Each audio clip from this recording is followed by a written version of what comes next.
évidemment, c'était un titre alléchant. L'Antichrist, il est parmi nous, mais les gens, ils ne le savent pas. Il est parmi nous, donc en plus, on voyait la photo. Donc évidemment, j'ai cliqué, j'ai dit, punaise, c'est l'Antichrist, ça y est. C'est sûr qu'on s'en doute qu'il est parmi nous.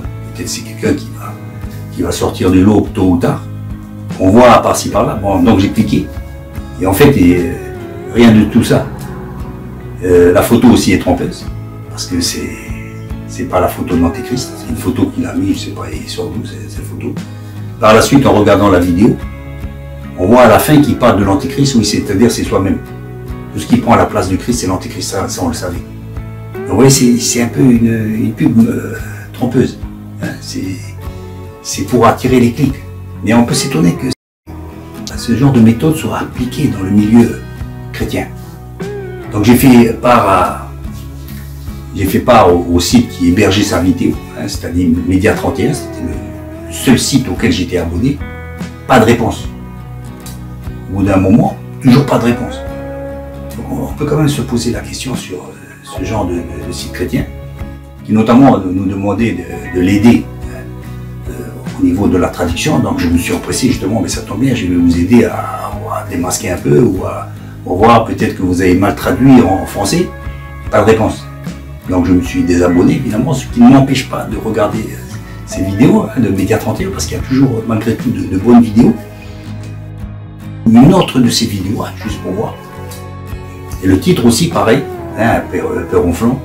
Personne ne l'aurait cru si on n'en avait pas vu. Bon, première contre-vérité, juste le titre. Juste dans le titre, vous voyez, une contre-vérité. Qui dit, mes vidéos là, la vidéo que j'ai fait, personne n'aurait cru si on n'avait pas fait ces découvertes. Ben si, même avec ces découvertes, il y a des gens qui continuent à ne pas croire. Pourquoi personne? Faut pas englober tout le monde. Les détails, ça compte. Avec un petit détail, vous pouvez aller dans une mauvaise direction. Hein. Mais c'est voulu, ces choses-là sont voulues. Ça sous-entend, on a fait ces découvertes, donc maintenant vous êtes obligé de croire. Alors qu'il vient de dire dans la vidéo que même si un mort revenait sur Terre, les gens ne croiraient pas. Quelqu'un qui revient sur la Terre. Cette façon de dire, moi j'ai encore plus fort. Regardez ces découvertes, là vous êtes obligé de croire en Dieu.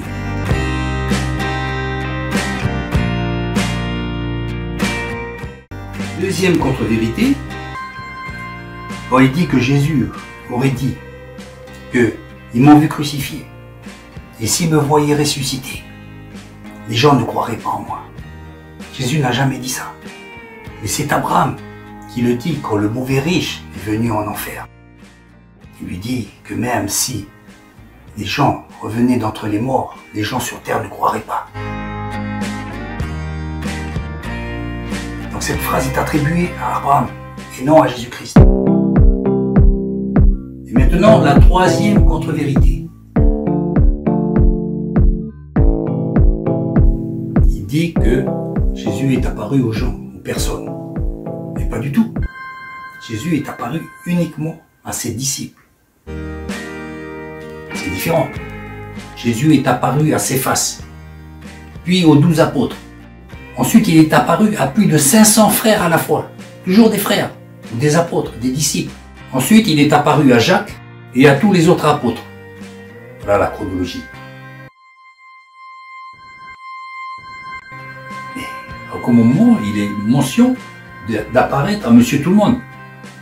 Et que ces gens-là, justement, ces non-disciples, puissent aussi ne pas croire.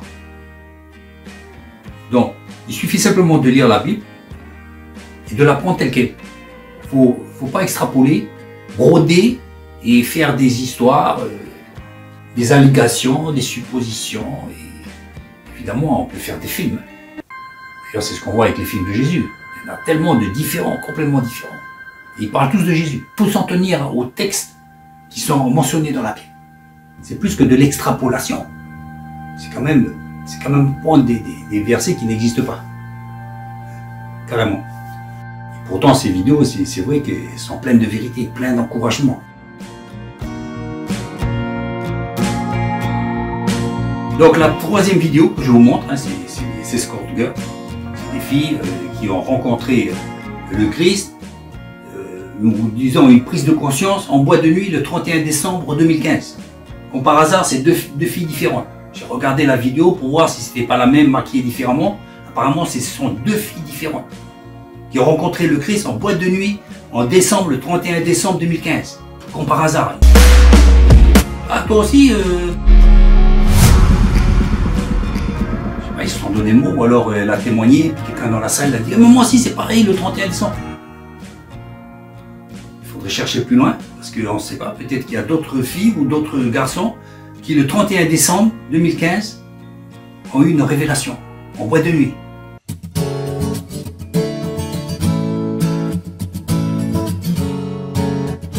Et quand vous regardez les vidéos, à aucun moment, il est dit qu'ils ont eu l'apparition de Jésus dans la boîte de nuit.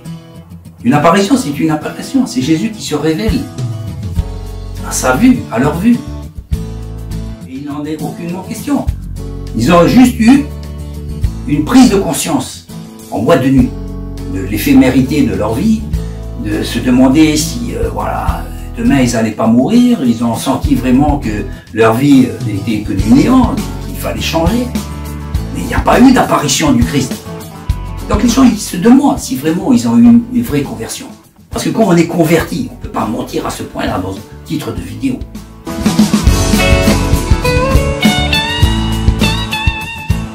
C'est cela que ces vidéos insufflent. C'est justement pour discréditer toutes les autres vidéos qui sont bonnes. Pour leur dire, ah, voilà, ils ne vont pas chercher à comprendre si l'une elle est bonne, si l'autre elle est mauvaise.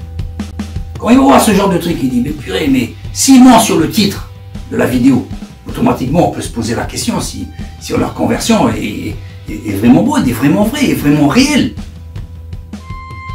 On peut rencontrer le Christ en boîte de nuit, il n'y a pas de problème, dans un bar, sur un bateau, en haut du phare Amédée, n'importe où.